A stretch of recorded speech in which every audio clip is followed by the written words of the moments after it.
오늘 말씀을 들어가기 전에 잠깐 이 오늘 본문의 말씀에 대한 요약을 한 뒤에 들어가면 좋을 것 같아요. 오늘 본문이 보면은 무슨 내용으로 되어 있습니까? 지금 유다가 예수님을 은 30에 팔았습니다. 그리고 예수님이 어떻게 되어지는가를 보는 가운데에 그가 스스로 뉘우쳐서 내가 무죄한 죄를 팔았구나 하고 은 30냥을 제사장에게 도로 갖다 줍니다. 하지만 제사장은 받지를 않습니다. 그리고 우리에게 무슨 상관이냐 하고 내가 당하라 라고 이야기를 합니다. 그러니까 유다는 그 돈을 성소에 던지고서 스스로 목매어 죽습니다. 제사장은 이 소식을 듣고 은 30을 가져다가 토기장이의 밭을 사서 나그네의 묘지로 삼습니다. 그리고 마지막으로 이 모든 말씀을 주께서 명하신 바와 같으니라 하고 끝이 납니다. 오늘 이 마태복음에는 이 유다의 죽음에 대해서 이야기를 합니다. 그런데 다른 복음서에서는 유다의 죽음의 사건이 나오지를 않아요. 오직 마태복음에만 나옵니다. 오늘 본문의 1절부터 보면 1절과 2절을 보게 되어지면 예수를 빌라도에게 넘겨줍니다. 그러면서 건네뛰어가지고 11절에 가서 보면은 빌라도가 예수를 신문하는 모습이 나옵니다. 자, 오늘 본문에 이야기할 내용은 그 사이에 유다의 자살 이야기를 집어넣었다라고 하는 겁니다. 그러니까 1, 2절에 빌라도를 넘겨주면서 갑자기 3절부터 유다의 죽음이 나오고 10절까지 나온다는 거죠. 그리고 11절부터는 다시 빌라도가 예수를 신문하는 그런 장면이다라고 하는 거예요. 왜 이 가운데 갑자기 생각해 보세요. 빌라도에 넘겨졌다. 그럼 바로 신문에 들어갔다. 이게 3절부터 나와야 되는데 갑자기 뜬금없이 유다의 자살 얘기가 나왔다는 얘기죠. 그러면서 11절에 가서 다시 이제 신문하는 내용으로 들어간단 말이죠. 왜 마태가 이 사건을 이렇게끔 가운데에 문맥상 맞지 않음에도 불구하고 갑자기 중간에 넣었을까라고 하는 겁니다. 저는 분명히 이 마태가 의도적으로 중간에 이 사건을 넣었다라고 생각을 분명히 합니다. 그러면 그 의도가 무엇일까라고 하는 겁니다. 왜 집어넣었을까? 예수를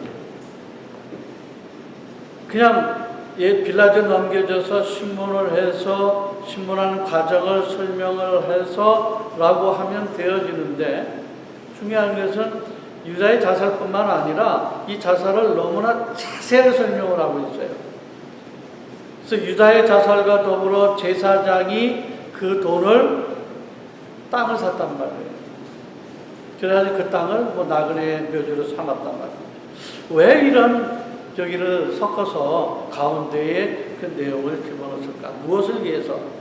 저는 크게 두 가지의 교훈을 주기 위해서 이 사건을 넣었다고 생각을 합니다. 하나는 예수님이 잡히신 후에 계속적으로 나타나는 반복이 있습니다. 반복의 사건이 있어요. 그게 뭐냐면 그것은 예수님이 죄가 없으신 분이시다라고 하는 겁니다. 지금 모든 과정을 계속 지금 밟아 나가면서 계속해서 이야기를 하는 사건마다 핵심적으로 이야기하는 부분이 뭐냐? 예수님은 죄가 없으신 분이시다. 예수님을 판 가룟 유다가 뭐라고 할까요? 내가 무죄한 죄를 피를 팔고 죄를 범했다 라고 하면서 스스로 뉘우치고 자살을 하지 않습니다. 그래서 예수를 판 유다 자체도 예수님이 죄가 없으신 분으로 인정을 하고 있는 겁니다. 그럼 대제사장은 어떠합니까? 지금 유다가 그 돈 30을 성소에 다시 던졌을 때에 그 돈을 성전고에 다시 넣어둘 수가 있었습니다. 그렇잖아요. 왜냐하면 그 30을 성전고에서 빼가지고 줬기 때문에. 그러면 유다가 다시 던졌을 때 그 돈을 가져다가 다시 성전고에 넣으면 되는 거거든요. 그런데 안 했어요. 그들 스스로가 이 돈은 뭐라고 했냐면 이 돈은 핏값으로 하여 성전고에 넣는 것이 옳지 않다라고 그들 스스로가 이야기를 했다라고 하는 거예요. 그렇잖아요. 제사장이 이 돈을 다시 성전고에 넣는 것이 옳지 않다. 이건 무엇을 말하는 겁니까? 이것은 자기들의 행위가 옳지 않았음을 인정하는 것이다라고 하는 겁니다.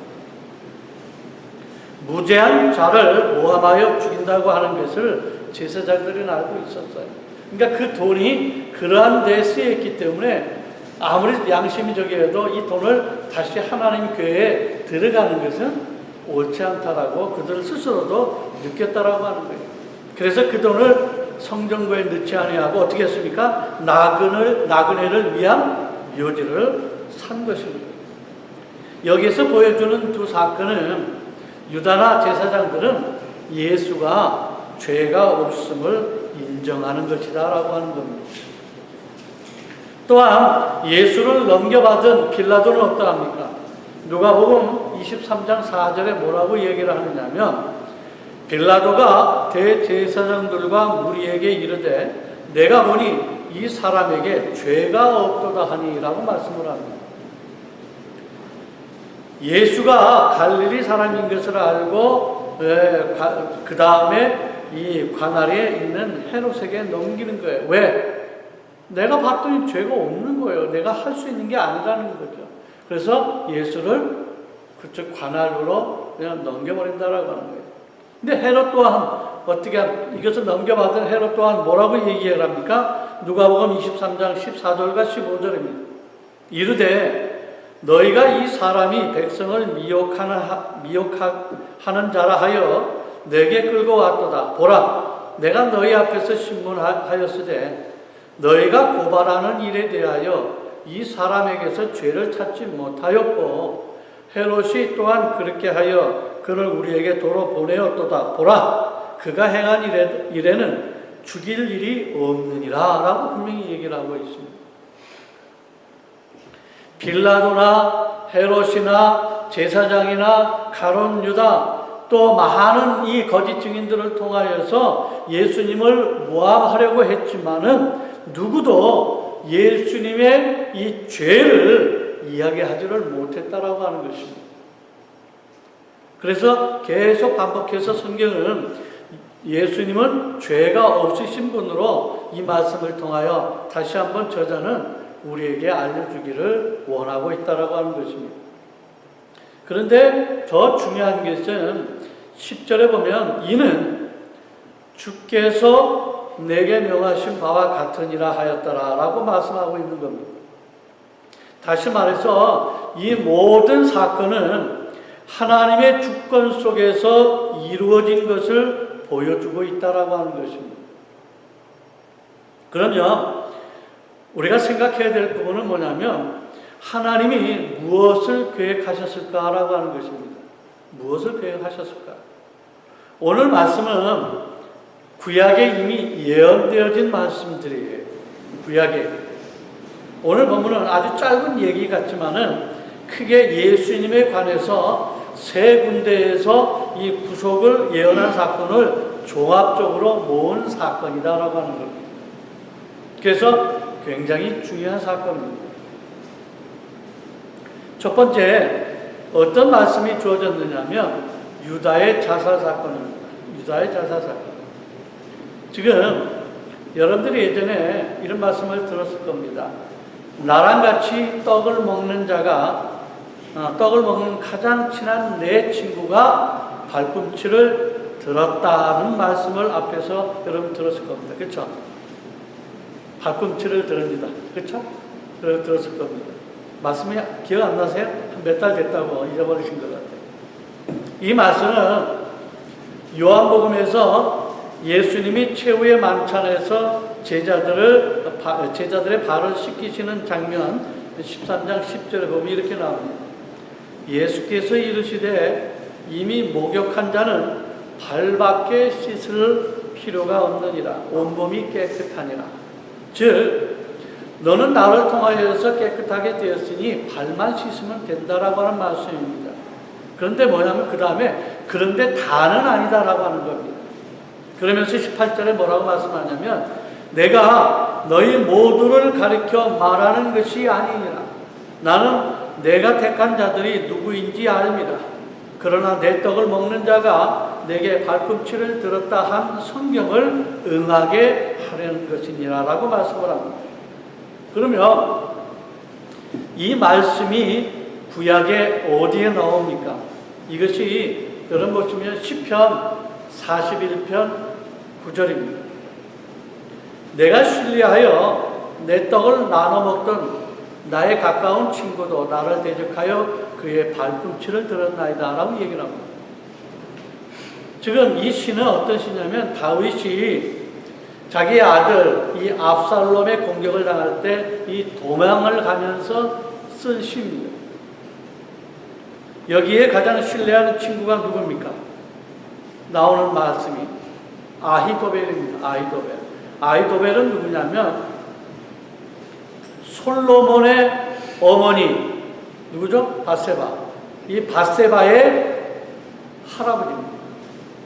왜 복잡해요? 하여튼 그러니까 아히도벨은 솔로몬의 어머니 밧세바의 할아버지다라고 하는 거예요. 그러면 다윗이 어떻게 됩니까? 다윗이 손녀 사위가 되는 겁니다. 손녀 사위가 이렇게 되는 거죠. 그렇게 되죠. 아히도벨은 모든 상황을 잘 정확하게 판단을 하고 거기에 계획을 세워가지고 하는 이 모략가인 이 참모, 작전 참모라고 얘기를 할 수가 있습니다. 아히도벨은 다윗의 신임을 받고 있었고 친구입니다. 그런데 압살롬이 다윗을 밀어내고 왕이 되려고 할 때에 아히도벨이 이 압살롬의 참모가 되어집니다. 세상은 이 다윗이 도망갔던 이유는 뭐냐면 지금 이 아히도벨이 작전의 계획을 세웠다라고 하는 것을 들었고 그래서 도망간 거예요. 왜냐하면 이 사람은 그 정도로 작전이나 머리가 영특한 사람이에요. 그 사람을 알기 때문에 그가 했던 계획들은 무시할 수가 없기 때문에 내가 도망을 갈 수밖에 없다라는 거예요. 그런데 나중에 이 아히도벨은 압살롬이 자기의 말을 듣지를 않을 때가 있잖아요. 계획을 세워가지고 추격을 해서 이 다윗을 죽여야 된다라고 계획을 세웠을 때에 이 압살롬이 그 말을 듣지를 않습니다. 그러니까 그 사람은 이 계획이 틀어졌기 때문에 이 전쟁은 이미 끝난 거다라고 판단을 하고 고향으로 돌아가서 어떻게 합니까? 목을 메어 자살을 하는 겁니다. 그런데 지금 유다도 목을 메었습니다. 지금 뭐냐면 예수님을 판 것을 후회를 하면서 목을 메었다라고 하는 겁니다. 오늘 유다가 예수를 파는 사건이 메시아의 사건으로 예수님이 말씀하시면서 풀어주고 있다라고 하는 것입니다. 이것은 나에 대하여 응하게 하려는 것이다 라고 얘기를 하는 겁니다. 다시 말해서 아히도벨이나 이 유다가 나를 향해서 발꿈치를 들었지만은 성공하지 못할 것이라고 말씀하고 있는 겁니다. 두 번째는 뭐냐면 오늘 이 내용은 예레미야와 스가랴에 나온 이 예언된 말씀을 합작을 해서 나온 말씀입니다. 그래서 스가랴 11장 12절에서 13절에 이렇게 말씀합니다. 내가 그들에게 이르되 너희가 좋게 여기거든 내 품삯을 내게 주고 그렇지 아니하거든 그만두라. 그들이 곧 은 30개를 달아서 내 품삯을 삼은지라.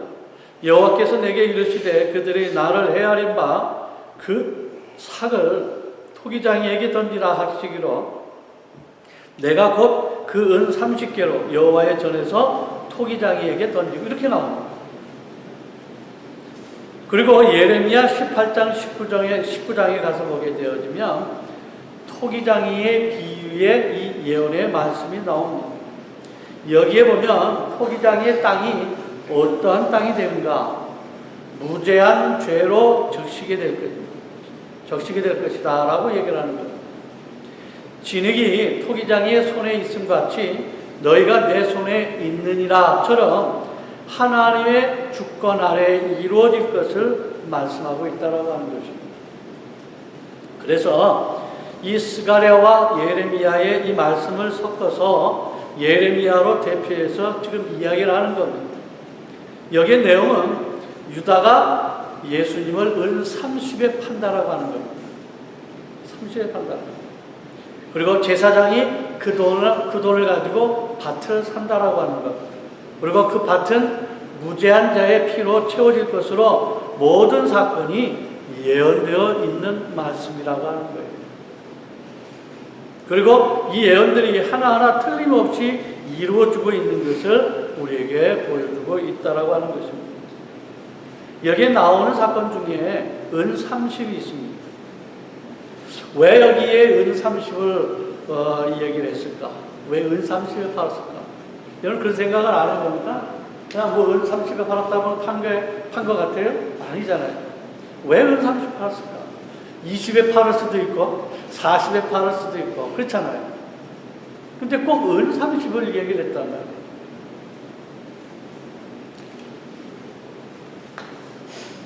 우리가 구약의 말씀을 보게 되면 은 30에 대해서 많은 의미가 있음을 발견할 수가 있습니다. 한 것을 보면 출애굽기 말씀인데 21장 32절입니다. 소가 만일 남종이나 여종을 받으면 소 임자가 은 30세계를 그의 상전에게 줄 것이요 소는 돌로 쳐서 죽일지니라 라고 얘기를 합니다. 여기에 은 30은 뭐냐면 미천한 이 종의 몸값을 이야기를 하고 있습니다. 예수님은 은 30으로 팔린 겁니다. 누구를 대신해서요? 우리를 대신해서 말입니다. 결국 우리의 몸값은 얼마냐? 은 30이 된다라고 하는 겁니다. 이것이 성경에서 계속 반복되어지고 있는 것은 뭐냐면 여기에 종이라고 하는 것은 뭡니까? 종이라고 하는 것은 결국은 사탄의 노예가 되어진 죄악의 노예가 된 우리를 상징하고 있다라고 하는 거예요. 우리는 하찮은 종이며 우리의 몸값은 은 30밖에 되지 않는 것을 이야기를 하고 있습니다. 계속해서 우리가 어떠한 존재인지를 구약에서부터 보여주고 있다라고 하는 거예요. 우리는 존재는 은 30밖에 안 된다는 거예요. 또 하나를 볼 것은 뭐냐면 호세아서입니다. 하나님은 호세아 선지자에게 뭐라고 명령하냐면 음란한 여자를 맞이하여서 결혼을 하고 음란한 자식들을 낳으라고 얘기를 하고 있습니다. 1장 2절입니다. 여호와께서 처음 호세아에게 말씀하실 때 여호와께서 호세아에게 이르시되 너는 가서 음란한 여자를 맞이하여 음란한 자식들을 낳아라. 이 나라가 여호와를 떠나 크게 음란하니라 하시니. 그런데 이 여인이 그래서 결혼해서 자식을 낳고 근데 또 도망가 버렸어요. 또 도망갔어요. 그리고 또 몸을 굴리는 겁니다. 호세아는 굉장히 고통이 있는 겁니다. 하나님이 명령하신 대로 그 음란한 여자를 데려다가 결혼했고 자식까지도 낳았는데 이 여자가 뉘우치지 못하고 또 밖으로 나갔다는 겁니다.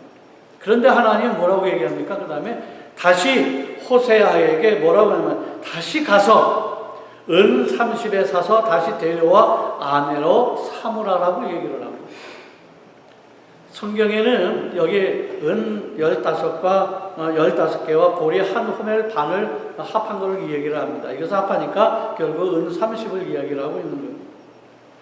이것은 왜 이런 적이 뭐냐면 이것은 예수님의 사역이라고 하는 겁니다. 음란한 여인은 하나님을 저버리고 세상에 취해 있는 우리들을 말씀하고 있는 거예요. 이야기하고 있습니다. 우리는 음란한 세대이며 음란한 여인을 말하는 것입니다. 우리는 우리의 신랑이신 예수님만을 섬기는 것이 아니라 세상의 신랑에 취해가지고 따라가는 음란한 여인이라고 하는 겁니다. 그런데 하나님 우리를 긍휼히 여기사 은 30에 사서 다시 아내로 삼으시는 내용이 바로 호세아서의 내용의 말씀이 되어집니다. 그래서 예수님이 우리를 사시기 위해서 은 30에 대신 팔리는 사건이 소개되고 있는 것입니다. 그래서 오늘 이 사건이 단순히 은 30에 팔리는 사건이 아니라 바로 가장 천한 종인 우리를 은 30에 사신 것은 죽으시기 위하여서 은 30에 팔리신 것으로 이 예언이 성취한 것이 바로 오늘 내용의 사건의 내용이다라고 하는 거예요. 오늘 내용은 예수님의 구속에 대한 정말 수많은 이들이 예수님이 십자가에 달리시지 못하도록 방해를 합니다.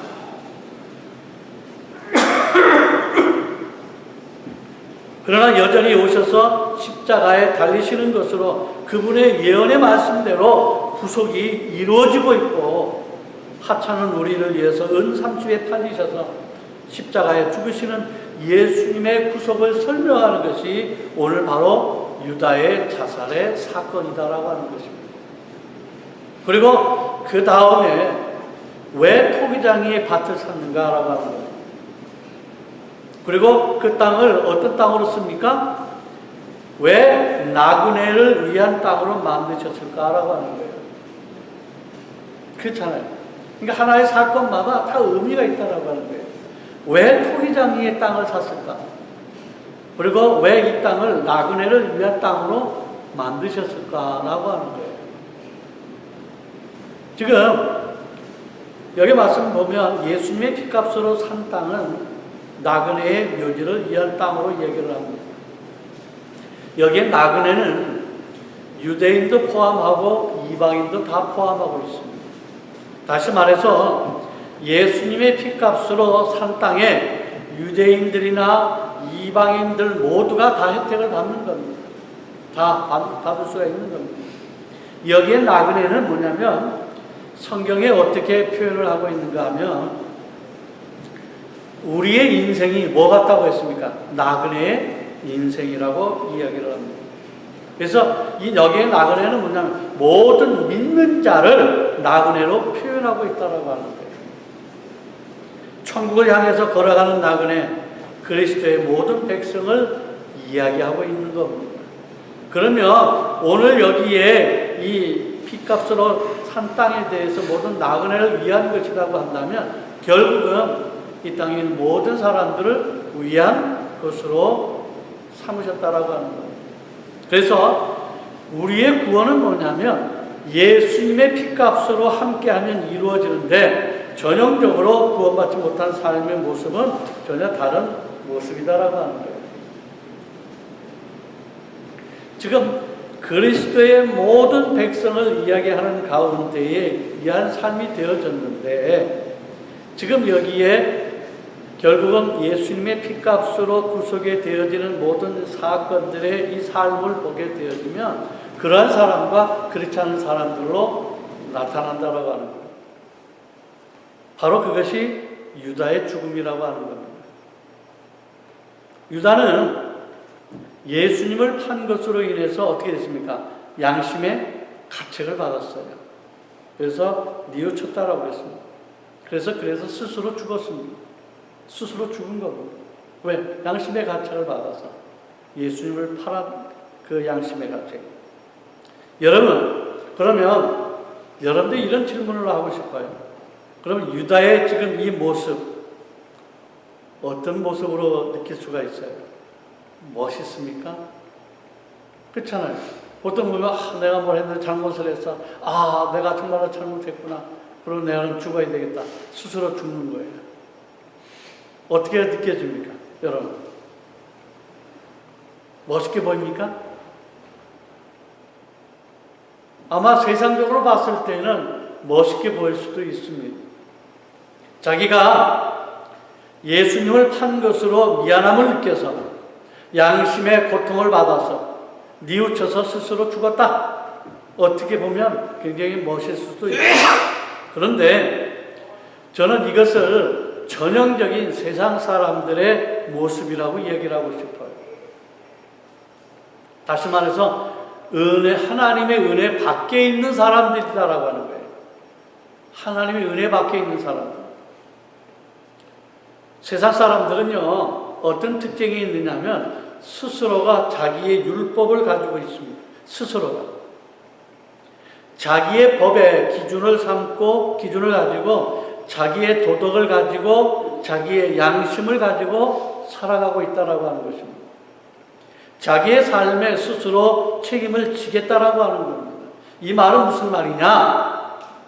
좋게 보면 자기의 책임을 갖고 있는 사람으로 보일 수는 있지만 잘 보면요, 이것은 전혀 하나님과 상관이 없는 존재를 지금 이야기를 하고 있는 겁니다.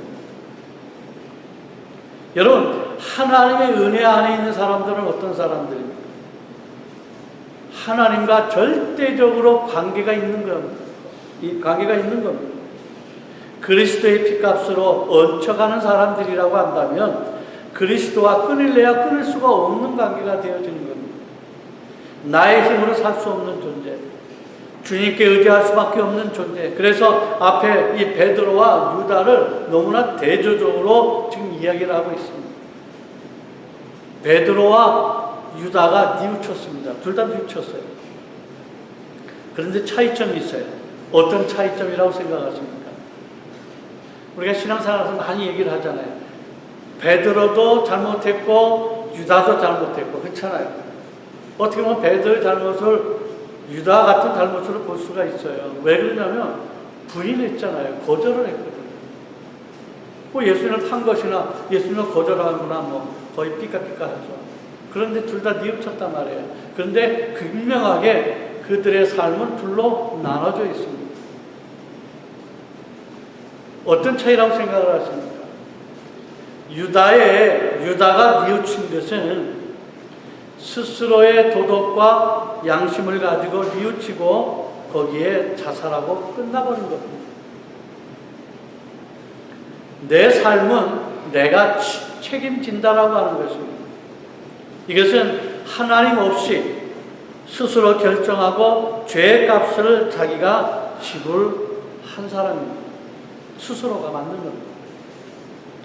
본문에서 유다가 스스로 뉘우쳤다라고 이야기를 합니다. 뉘우쳤다라고 분명히 얘기를 합니다.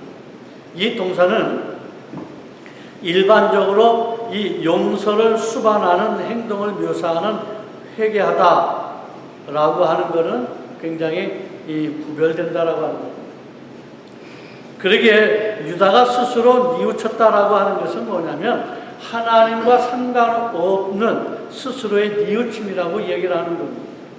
그러므로 나중에 스스로 유다가 목매어 자살한 것은, 죽은 것은 어찌 보면 다윗을 반역한 그의 친구 아히도벨이 스스로 목을 메어서 자살한 모습을 그대로 반영하고 있는 겁니다. 그대로 얘기를 하고 있는 겁니다. 그런데 베드로는 어떠합니까? 베드로는 그가 스스로 뉘우쳤습니다. 뉘우친 게 아니라 그가 뉘우친 것은 맞지만 그가 스스로 뉘우쳤습니까? 어떻게 보세요? 성경에 보면 지금 유다는 분명히 자기 스스로가 뉘우쳤어라고 얘기를 했어요. 성경은. 근데 베드로는 스스로가 뉘우쳤다라고 성경은 이야기를 하고 있습니까? 아니에요. 그렇게 이야기를 하지 않습니다. 누가복음 22장 31절과 32절에 이렇게 얘기를 합니다. 시몬아, 시몬아, 보라 사탄이 너희를 밀 까부르듯 하려고 요구하였으나 그러나 내가 너를 위하여 내 믿음이 떨어지지 않기를 기도하였노니 라고 얘기합니다. 너는 돌이킨 후에 내 형제를 붙게 하라 라고 얘기를 하고 있습니다. 이것이 하나님이 함께한 자의 모습입니다. 그러면서 뭐라고 얘기하냐면 61절과 62절에 이렇게 얘기합니다. 주께서 돌이켜 베드로를 보시니, 주께서 돌이켜 베드로를 보시니, 베드로가 주의 말씀 곧 오늘 닭 울기 전에 내가 3번 나를 부인하리라 하심이 생각나서 밖에 나가서 심히 통곡하니라 라고 했습니다.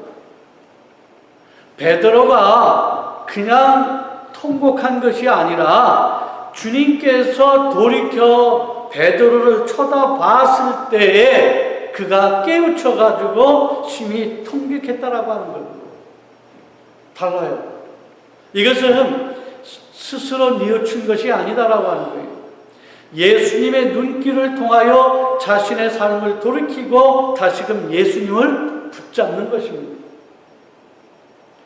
이렇게 유다와 베드로는 차이가 있습니다.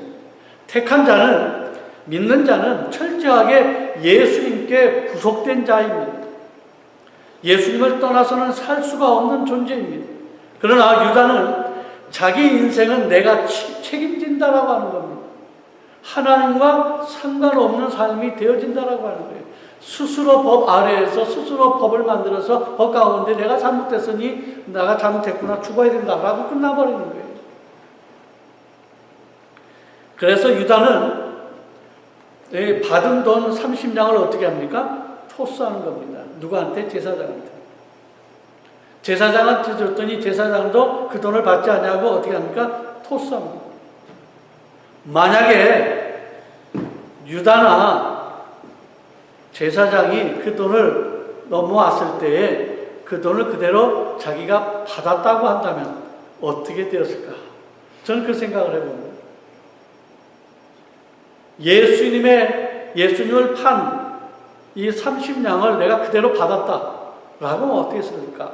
아마 전혀 다른 삶이 됐으리라고 생각을 합니다. 다시 말해서 예수님의 핏값을 받는 것이기 때문에 혜택을 받았을 것이다라고 하는 겁니다. 그러나 유다는 그 돈은 필요하지 않다라고 하는 겁니다. 인생은 내가 책임지겠다라고 하는 것은 전형적으로 예수님을 안 믿는 사람들의 모습이라고 하는 겁니다. 하나님과 상관없는 이것을 성경은 뭐라고 얘기합니까? 죄라고 얘기를 하는 겁니다. 죄라고 얘기를 하는 겁니다. 결국 유다는 자기의 죄값으로 자기가 죽은 겁니다. 더 이상은 없는 겁니다. 신명기 19장 11절에서 13절에 뭐라고 말씀합니까?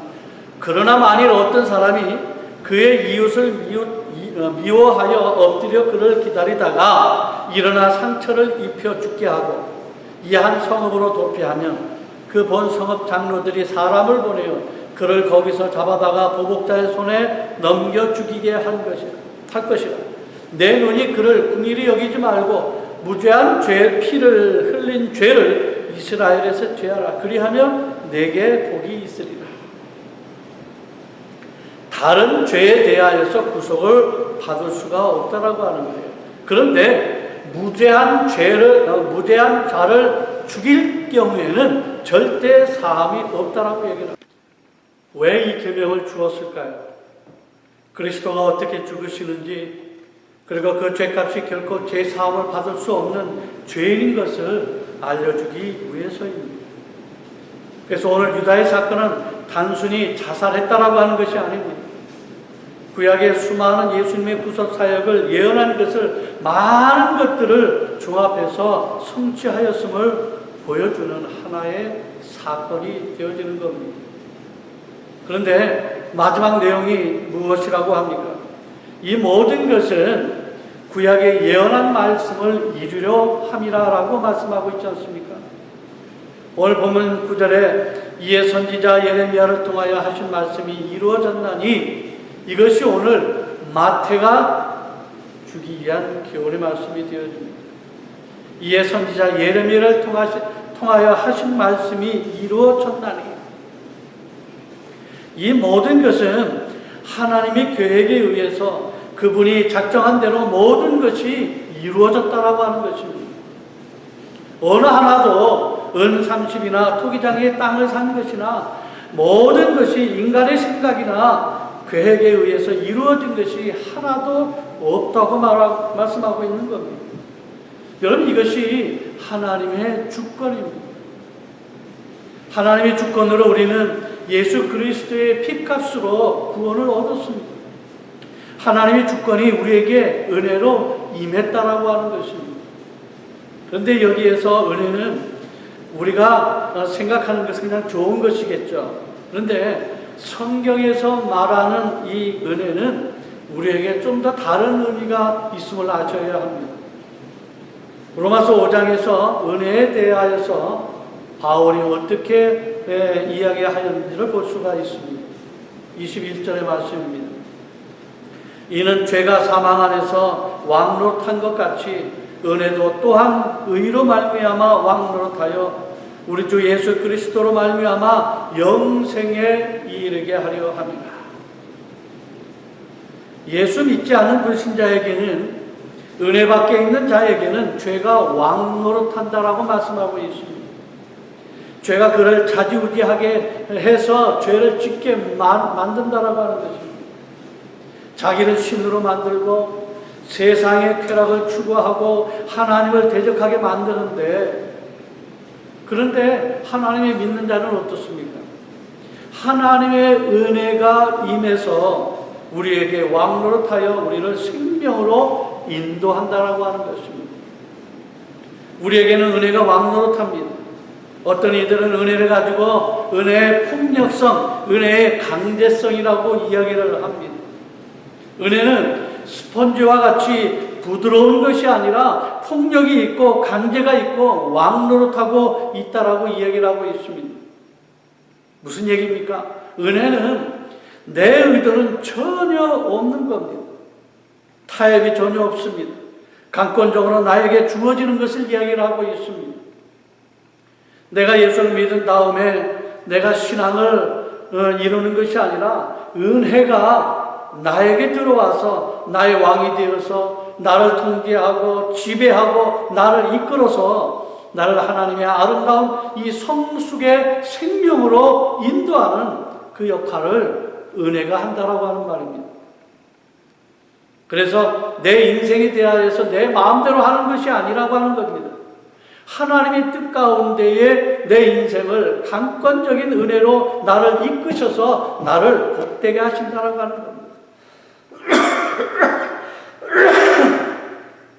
여러분, 요셉의 생애를 보면 어렸을 때 팔리고 감옥에 들어가고 총리가 되어지고 7년 기근에서 또 구하게 되어지는 모든 것, 이것이 요한이 원한 삶이었습니까? 아닙니다. 이게 모든 것은 하나님의 주권 속에 이루어진 역사인 것입니다. 나중에 이스라엘을 애굽에서 구원하기 위한 하나님의 주권의 역사라고 하는 겁니다. 모세는 어떠합니까? 태어나서부터 죽음에서 이 바로의 공주에게 아들이 되어지는 삶이 있지 않습니까? 그리고 광야에 40년의 생활이 있고 보름을 받아서 이스라엘을 애굽에서 나오게 하는 하나님의 주권이 있는 겁니다. 성경에 나오는 모든 하나님께 쓰임을 받는 사람들은 다 하나님의 주권 가운데에 있다라고 하는 것입니다. 이렇게 하나님의 주권은 강권적인 은혜로 나타나는 것입니다. 그래서 나를 복되게 하시는 것입니다. 하나님 앞에 쓰임을 받는 사람을 귀하게 보는 겁니다. 그러나 아무나 되어지는 것은 결코 아닙니다. 하나님의 강권적인 주권의 은혜로만 되어진다라고 하는 사실입니다. 오늘 이루어지는 이 예언의 성취는, 구약의 이 수많은 예언의 성취는 결국 하나님의 주권 속에서 구속이 이루어졌고, 우리가 예수 믿고 구원을 받고 천국에 가는 모든 길은 하나님의 주권 가운데 있음에, 우리가 지금부터 죽는 날까지 주님의 뜻이 무엇인지를 구별하여 살도록 권면하는 말씀이 오늘 바로 본문의 말씀이라고 하는 것입니다. 사랑하는 성도 여러분, 오늘 저와 여러분들은 분명히 하나님의 주권 가운데에 있습니다. 그러기에 하나님을 떠나서는 결코 살 수 없는 존재라고 하는 것입니다. 내가 어떠한 일을 만나도 하나님과 더불어 생활하는, 하나님께 더욱더 기도하고 하나님의 말씀을 보면서 하나님과 더불어 걸어가는 우리의 생활이 있어야 한다라고 하는 거예요. 내 뜻대로 내 생각대로 나가는 것은 하나님과 떨어지는 생활 속에 하나님 주권 밖에 있는 생활이기 때문에 하나님의 자녀로서의 삶은 아니다라고 하는 겁니다. 오늘 그에게 하나님의 주권 속에 우리가 있기에 우리가 죽기까지 늘 주님의 뜻이 무엇인지를 구별하여서 주님의 뜻 가운데 살아갈 수 있는 귀한 여러분들의 아름다운 삶이 되어지시기를 주 예수 그리스도의 이름으로 간절히 축원을 드립니다. 기도합니다.